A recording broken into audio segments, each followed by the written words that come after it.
여러분의 맥스를 잘 사용하고 계신가요? 맥스가 설치되면 기본적으로 세팅하는 것들이 여러 가지 있는데 세팅을 하고 사용하는 것과 세팅을 하지 않고 사용하는 것은 많은 차이가 있습니다. 별거 아닌 것 같은데 매번 반복해서 같은 세팅을 해야 된다면 불편하겠죠. 이번 시간은 제가 사용하는 맥스 세팅을 설명드리려고 하는데 참고해서 여러분만의 세팅을 하시면 맥스가 시작되면서 여러분 세팅이 시작되는 거니까 작업을 할 때 훨씬 편하겠죠. 건축이나 인테리어 분야별로 다른 세팅을 해야 될 건데 저는 기본적으로 모델링을 하거나 이럴 때 테스트를 할 수 있는 세팅을 해놓은 상태입니다. 궁금해 하시는 분들도 많았기 때문에 제 세팅을 설명해 보도록 할게요. 일단 뷰포트는 2개로 설정한 상태예요. 그리고 기본적으로 뷰를 바꾸는 건 오른쪽 아래에 있는 뷰 운영 버튼에서 마우스 오른쪽 버튼을 누르게 되면 뷰포트 컨피그레이션이 뜨게 됩니다.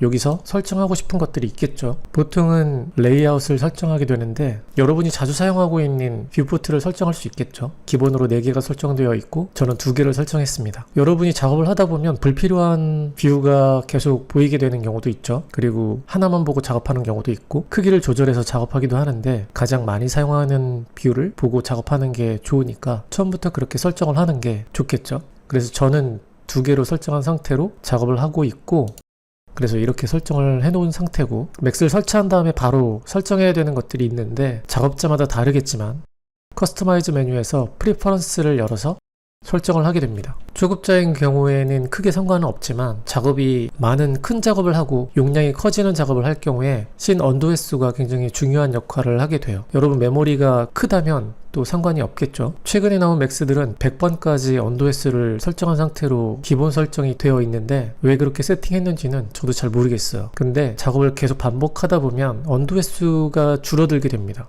초급자일 경우에 언더 횟수를 많이 해서 뒤로 돌아가면서 하기도 하는데 새로 만드는 작업이 더 빠를 수도 있기 때문에 언두를 계속 한다거나 이런 일은 시간이 가면서 더 줄어들게 돼요. 그리고 장면이 커질수록 장면 큰 파일을 다 언더 횟수만큼 저장해야 되기 때문에 메모리가 기억하는 용량이 있겠죠. 그 메모리 용량을 넘어가게 되면 맥스가 다운되기도 하니까 그런 걸 생각해서 언더 횟수를 좀 줄이고 자주 저장하는 습관을 갖는 게 훨씬 좋습니다. 그래서 저도 15 정도 해놨는데 보통 10 아래로 설정하는 경우가 많아요. 작업마다 달라집니다. 이 부분은 다르게 설정해야 되는 부분이기도 하고 그 다음에 씬 셀렉션 부분에서 오토 윈도우 크로싱을 방향별로 할 수 있게끔 옵션을 체크해 주는 게 좋습니다. 오른쪽에서 왼쪽으로 할 때, 왼쪽에서 오른쪽으로 할 때, 마우스를 오른쪽에서 왼쪽으로 할 때 마우스 영역에 걸리기만 해도 선택이 되게끔 하는 거고 반대로 했을 때는 걸리지 않고 안쪽에 들어가 있는 물체만 설정되게 그렇게 자동으로 오른쪽 왼쪽을 2가지를 사용할 수 있게끔 하는 옵션이에요.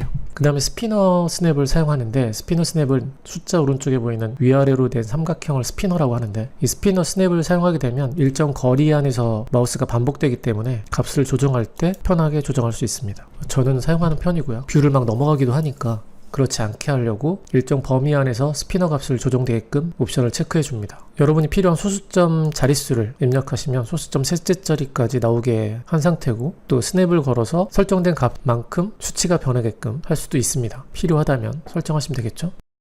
파일 부분에서는 오토 백업을 하게 되는데 파일이 내가 저장하지 않아도 자동으로 저장되게끔 하는 옵션이죠. 그래서 백업 파일의 개수, 어느 정도 시간이 흘렀을 때 자동으로 저장되게끔 하고 백업되는 파일의 이름 이렇게 설정을 해두면 자동으로 이 이름으로 저장이 되는데 이렇게 해놨는데도 저장이 안 되는 경우도 있는데 항상 처음에 파일을 한 번은 저장을 해야 된다. 혹시 모르니까. 그래서 그 파일이 저장된 상태로 작업을 진행하시는 게 가장 안전하고 그러면 자동으로 문제없이 백업 파일이 생기겠죠. 백업 파일만 믿고 작업을 하는 것보다는 역시 습관적으로 저장을 하는 게 가장 좋은 것 같아요. 중요한 작업을 하기 전에 바로 저장을 해놓고 그 다음 작업을 하고 문제가 된다면 그 전 파일을 열어서 작업을 하는 거죠. 백업 파일을 찾는 것보다는 그게 훨씬 좋은 방법이니까 습관을 들이면 오토 백업이나 언더 횟수나 이런 것들이 다 해결되는 부분이라고 생각해요. 습관이 중요합니다. 그리고 뷰포트에서는 이 마스크 뷰포트 옵션을 체크 해제한 상태인데 이게 어떤 부분이냐면 Shift F를 눌렀을 때 이렇게 렌더링 될 크기가 노란색으로 보이게 됩니다.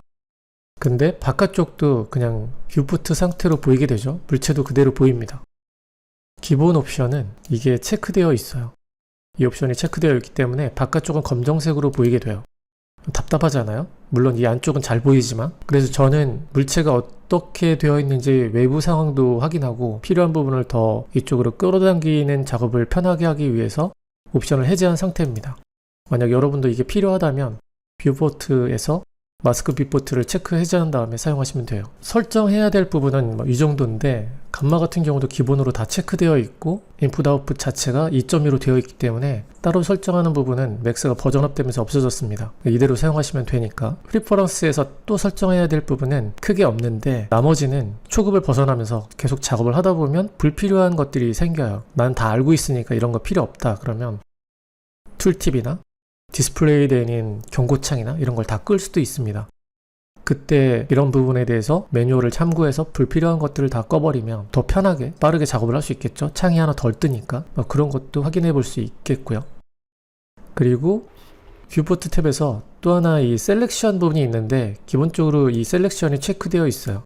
그럼 선택된 물체가 이렇게 보이게 됩니다. 테두리도 보이고 색상도 약간 달라 보이고 선택된 물체를 빨리 확인할 수 있기도 한데 얘가 또 물체가 많다 보면 작업을 방해하는 요소가 되기도 하니까 저 같은 경우는 그냥 익숙해서 이 옵션을 체크 해제한 상태로 깨끗하게 사용하고 있어요. 선택되면 이렇게 물체 와이어가 이렇게 흰색으로 보이기 때문에 굳이 필요 없다고 생각하고 사용하고 있는 편입니다. 그래서 그렇게 프리퍼런스는 세팅을 해야 되겠죠. 그 다음에 뷰 같은 경우는 뷰를 설정을 따로 했다면 물체가 가지고 있는 선들이 다 보이게 해야 되는데 만약 와이어 상태였다면 F3번을 눌러서 물체가 가지고 있는 색상이 보이게 하고 와이어가 보이지 않는 지금과 같은 상태였다면 F4번을 눌러서 와이어 프레임이 보이게 한 상태, 이 상태로 물체를 지우면 뷰포트는 그 설정 상태를 그대로 유지하고 있어요. 그래서 줌을 해서 깨끗한 상태를 만듭니다.